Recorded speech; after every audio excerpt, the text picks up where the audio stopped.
You write in your book something pretty funny. You talk about going to see Putin on something. Anyway, he takes you into his office and he then asks if Bill Clinton would like to go tagging polar bears in the Arctic. Yes. Really macho, right? Yes, yes. And you say, well, I'll see about his schedule, but otherwise I'll go. I did. Yeah, but the funny is that he gave you a funny look, as if this woman... Yes, yeah, right? well, he and I have a long-distance verbal volleying relationship. You know, most recently, the volley came from him, and I've been trying to return it to him. That was over Ukraine? It was over Ukraine, and I have criticized him for the invasion and annexation of Crimea and the continuing destabilization of eastern Ukraine, which I think is very dangerous and just plain wrong in 2014 for European countries to be doing that. And also that I believe Russia has missed a great opportunity to really modernize its economy, not be dependent upon oil and gas, open it up more so it's not just, you know, in the possession of some of the oligarchs and cronies of Putin and so much else. Yeah, so he and I go back and forth. But that was a moment when I was able to make a connection with him, and that's why I write about it, because he always comes with an agenda.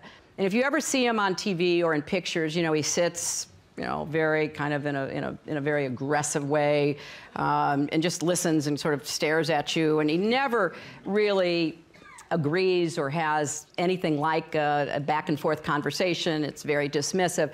So this had been going on with me in one of my meetings with him, but I knew that he cared about something I care about, which is wildlife conservation, particularly of endangered species. So I, out of the blue, we were talking about something that he was not happy to be talking about, and I finally said, well, you know, President Putin, I understand that you are trying to save the tigers and the polar bears and other endangered species, and he came awake. He sat up, he said, come with me. He marched me out of the room. We went down the stairs, down the long hall, into an office that surprised all of his security people who jumped up, into an inner sanctum, just he and I, and we went way at the back of this room where he had this enormous map of Russia, and he said, let me show you where those endangered species are. And he was telling me about the tigers in Siberia and the polar bears and all of that. And then he said, I'm going to go up and tag them, and do you think your husband, Bill Clinton, would like to come? And I said, well, I don't know, I'll ask him, but he's pretty busy. But, you know, I'll come if he can't.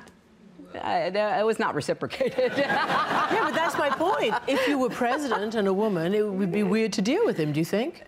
No, because I think you have to deal with him with a combination of patience and persistence and strength.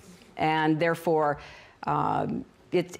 change up is not all bad, trying to figure out how you can find any common ground. I mean, we have to stand our ground against him and his recent behavior, but we also need to keep trying to find common ground.